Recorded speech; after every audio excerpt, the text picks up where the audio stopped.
लग गया कि भारत आजाद हो जाएगा, तो 22 जुलाई 1947 को ही भारत के तिरंगा को क्या कर दिया गया, अप्रूवल दे दिया गया। भारतीय तिरंगा को हमारी संविधान सभा ने कैसे सबसे पहले ही दे दिया गया। यहाँ पे कब मिल गया भैया, 22 जुलाई 1947 को हमारे तिरंगा को क्या मिल गया भैया, अनुमति मिल गई थी। इस दिन संविधान में क्या, ब्रिटेन में क्या हुआ था भैया, तय हो गया कि भाई भारत की आजादी अब फिक्स है, तो हमारा तिरंगा हो गया।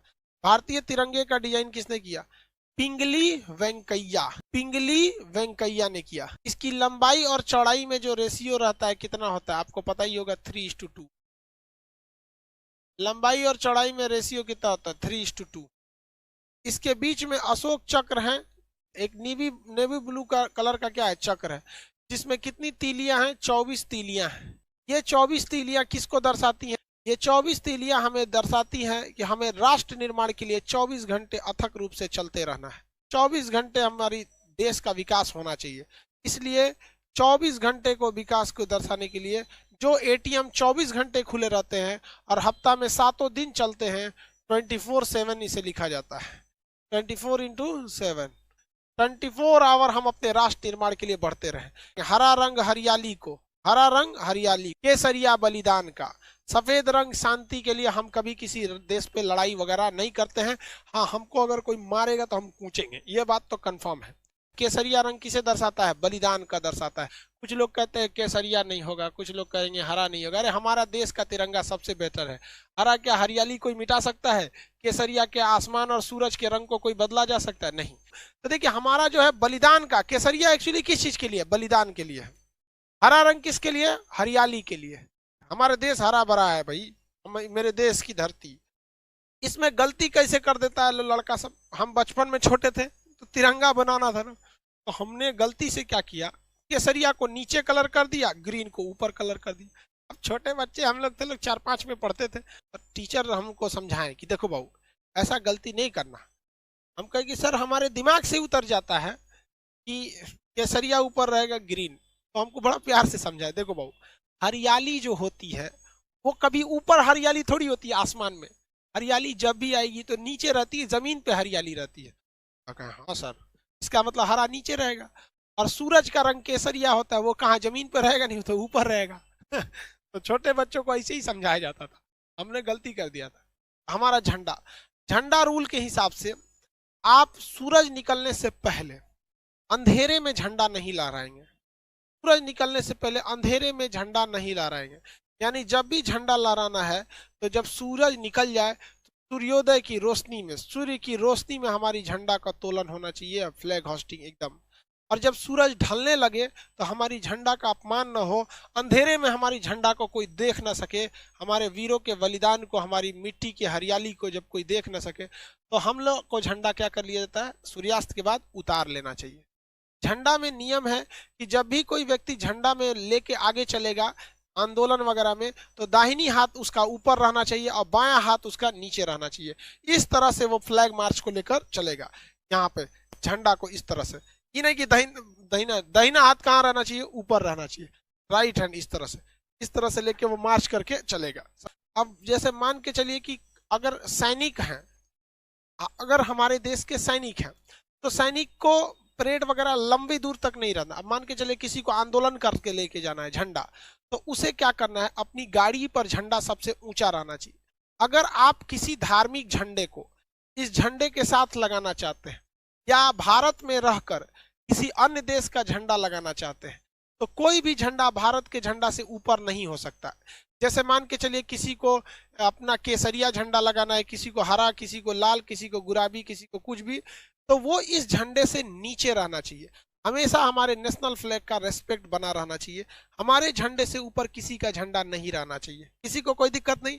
देश के अंदर अब पता चला अमेरिका में गए हैं, कहेंगे कि हमारे झंडा ऊपर रहेगा, तो भाई अमेरिका के लोग का देश वो अमेरिका है और वो अपना झंडा ऊपर रखेंगे, तो ये तो बेवकूफी हो जाएगी ना भाई, आपका नियम अपने देश में लगता है। अब एक चीज और ध्यान दीजिएगा, मान के चलिए रूस के राष्ट्रपति व्लादिमीर पुतिन भारत में आए, तो व्लादिमीर पुतिन जब भारत आते हैं तो बताइए उनके सामने उनका झंडा नीचे रखेंगे, हमारा झंडा ऊपर हो जाएगा, तो भाई उनको भी तो खराब लगेगा। हर व्यक्ति को तो अपना देश प्यारा होता है।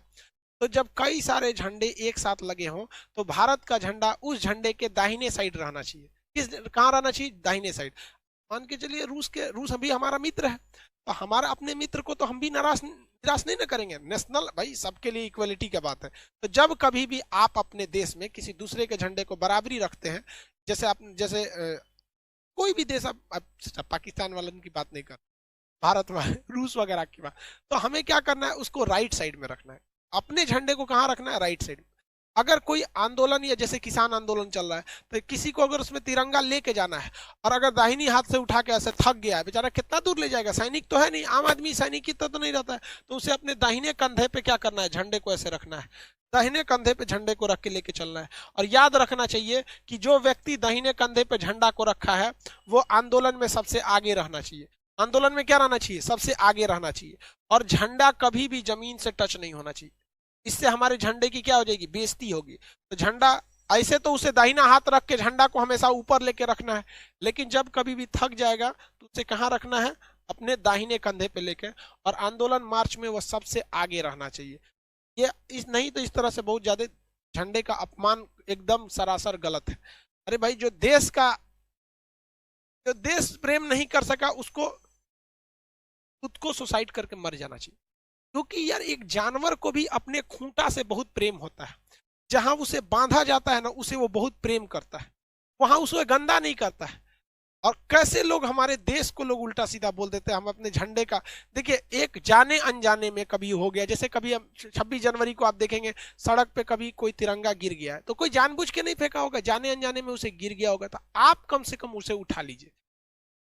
जो अपने देश का सम्मान नहीं कर सकता उसे नरक में भी जगह नहीं देना चाहिए, उसके लिए नरक से एक अलग नरक बनाना चाहिए, तो उसको मरक बनाए, उसको राष्ट्र चीज हमेशा आगे रहना चाहिए। लेकिन कभी कभी हमारे देश पे बहुत बुरा संकट आ जाता है, तो जब कभी भी देश पर बुरा संकट आता है तो झंडा को उल्टा लहरा दिया जाता है। भाई हमारे देश का झंडा सबसे अच्छा रहना चाहिए, तिरंगा बातें अलग है भाई, हमारे देश के झंडा की सबसे बेहतरीन। पहली बार भारतीय झंडे को विदेश में किसने लहराया था, किसी ने कोई बता सकते हैं? जर्मनी के शहर स्टुगार्ट्स में लहराया गया था 1907 में। किसने लहराया था, आप बताइए। अंतर्राष्ट्रीय सम्मेलन में हमारा तिरंगा सबसे पहले किसने लहराया था?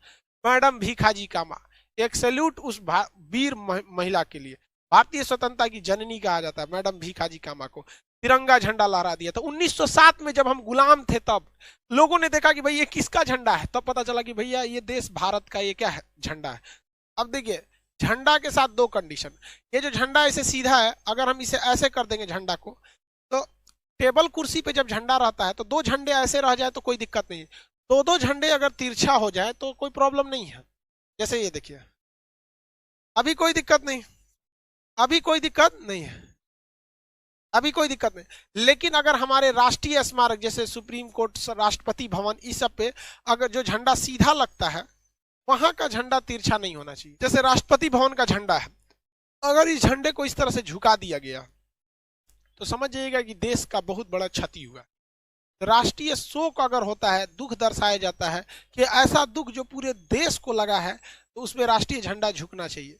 जैसे हमारे एपीजे अब्दुल कलाम का जब निधन हुआ था तो हमारा झंडा झुक गया था। हमारे पूर्व राष्ट्र प्रधानमंत्री अटल बिहारी वाजपेयी जी का जब निधन हुआ था तो हमारा झंडे को क्या किया गया था, झुका दिया गया था। तो जब देश को एक अभूतपूर्व एक बहुत बड़ी क्षति हो जाती है, कोई बहुत बड़ा देशभक्त या बहुत बड़े व्यक्ति की जब निधन हो जाती है, तो राष्ट्रीय शोक मनाने के लिए, ये दिखाने के लिए कि हमारा पूरा देश आज शोक में डूबा हुआ है, हम अपने झंडे को क्या करते हैं, झुका देते हैं। अब एक होता है उल्टा झंडा। उल्टा झंडा का मतलब ऐसे नहीं होता है कि लकड़ियां ऊपर कर देंगे, ये उल्टा झंडा नहीं है। उल्टा झंडा का सेंस क्या होता है कि केसरिया कहाँ हो जाएगा, नीचे, केसरिया कहाँ हो जाएगा नीचे, और ग्रीन वाला कहाँ हो जाएगा, ऊपर।